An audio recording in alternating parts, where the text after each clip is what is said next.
गणेश चतुर्थी. भाद्रपद शुद्ध चतुर्थीला गणेश चतुर्थी म्हणतात. गणेश चतुर्थी म्हणजे गणपतीची चतुर्थ अवस्था. तुर्या अवस्थापर्यंतच्या सिद्धीची ती जाणीव करून देते. कोणतीही आई स्वतःच्या मुलाचे स्वरूप गणपतीसारखे असावे अशी इच्छा करीत नाही. असे गणपतीचे स्वरूप आहे.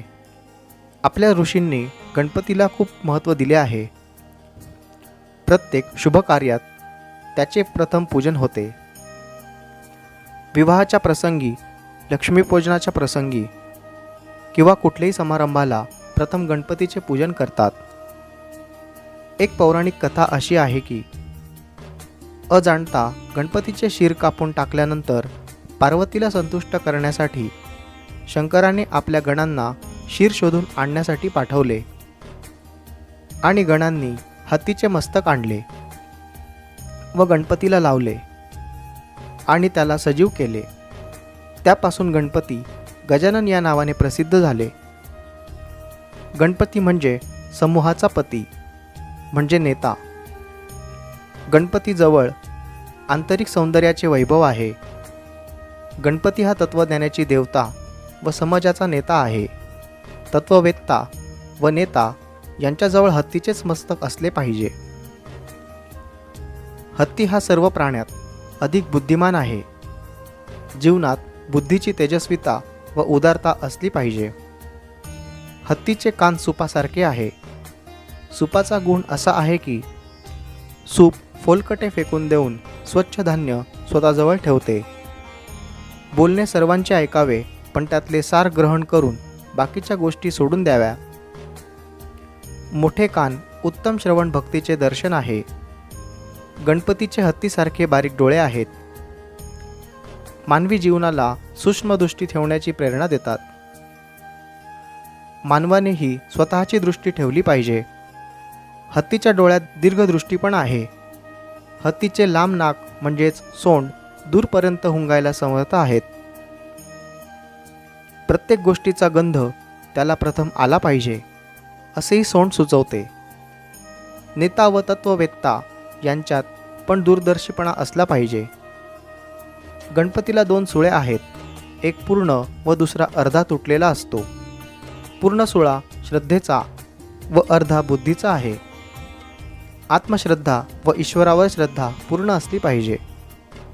बुद्धी थोडी कमी असली तरी चालेल, पण स्वतःवर तसा प्रभूवर कमी विश्वास चालणार नाही. गणपतीला 4 हात आहेत. एका हातात अंकुश, दुसऱ्या हातात पाश, तिसऱ्या हातात मोदक आणि चौथ्या हाताने तो आशीर्वाद देत आहे. अंकुश म्हणजे वासना विकारांवर संयम असण्याची गरज आहे. पाश म्हणजे गरज पडताच इंद्रियांना किंवा अनुयायांना शिक्षा करण्याचे सामर्थ्य असले पाहिजे.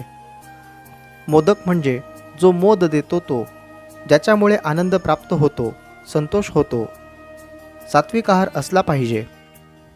स्वतःच्या कर्माच्या फळरूपी मोदक प्रभूच्या हातात ठेवतात आणि त्यांना प्रभू आशीर्वाद देतो. गणपतीला लंबोदर म्हणतात. सर्वांच्या ऐकलेल्या गोष्टी स्वतःच्या विशाल उदरात साठवून ठेवले पाहिजे असे त्याचे मोठे पोट सुचवित आहे. माणूस घागर पोटाचा नसून तो सागर पोटाचा असला पाहिजे. सागराप्रमाणे स्वतःच्या पोटात अनंत गोष्टींना सामावण्याची शक्ती असली पाहिजे. गणपतीचे पाय लहान आहेत, त्यामुळे तो लवकर धावू शकत नाही. तो असे सांगत आहे की कोणतेही काम करताना उतावीळ होऊ नये. लहान पाय हे बुद्धिमत्तेचे लक्षण आहे. म्हणजे तो स्वतः धावत नाही, तर स्वतःच्या बुद्धीने दुसऱ्याला धावायला लावतो. पृथ्वी प्रदक्षिणेच्या शर्यतीत गणपतीने स्वतःचा भाऊ कार्तिकेय याच्यावर स्वतःच्या बुद्धीने मात केली होती. गणपतीचे वाहन उंदीर आहे. विष्णूचे वाहन गरुड आहे. शंकराचे वाहन नंदी आहे. ही सर्व वाहने विशाल आहेत. ती दरवाजापर्यंत जाऊन अडकतात. घरात प्रवेश करू शकत नाहीत. पण गणपतीचे वाहन उंदीर घराघरात येऊ शकतो. तो चावतो, पण तो फुंकर घालून चावतो. हे कोणाला कळत नाही. एखाद्यावर कडू बोलण्याचा प्रसंग आला तर तो गोडपणे सांगतात. की ऐकणाऱ्याला वाईट किंवा खोटे वाटत नाही. याच्या मागे हा उद्देश आहे. उंदीर हे मायेचे प्रतीक आहे. उंदराप्रमाणे माया देखील मानवाला फुंकर घालून चावत असते. गणपतीला दुर्वा खूप आवडतात. दुर्वांना काही रंग नाही, सुगंध नाही. ज्याला जगाच्या दृष्टीने काही किंमत नाही असे गवत त्याने स्वतःचे मानले आणि त्याचे मूल्य वाढवले.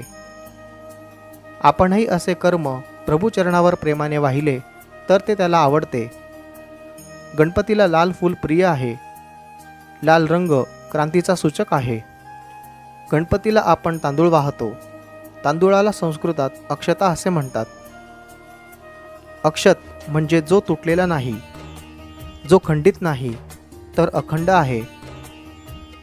देवाबद्दलच्या आपल्या अखंड भक्तीचे दर्शन अक्षता वाहण्यात आहे. गणपतीला वक्रतुंड म्हणतात. वाकडे तिकडे चालणाऱ्याला, आडव्या रस्त्यात जाणाऱ्याला जो दंड देतो तो वक्रतुंड. आध्यात्मिक दृष्टीने आपल्या इंद्रियांचा एक गण आहे.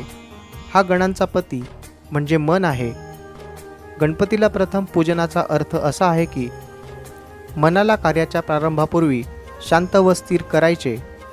त्याच्यामुळे विघ्न येऊ नये व कार्य सरळपणे पार पडावी हा उद्देश आहे. गणेश चतुर्थीच्या दिवशी आणलेल्या गणपतीचे विसर्जन आपण अनंत चतुर्दशीच्या दिवशी करतो. सगुणाला निर्गुणात विलीन करतो. साकार भगवान मूर्तीत आहे. निराकार भगवान सर्वत्र व्यापून राहिलेला आहे. ओंकाराला सृष्टीमध्ये आणायचे काम गणपतीच्या मूर्तीने केले आहे.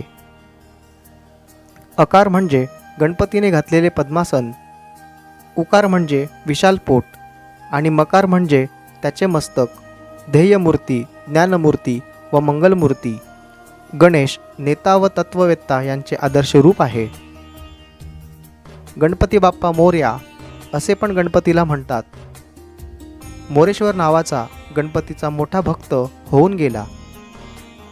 त्याच्या भक्तीमुळे त्याचे नाव गणपतीसोबत जोडले गेले अशी एक कथा आहे. गणपती बाप्पा मोरया, मंगलमूर्ती मोरया.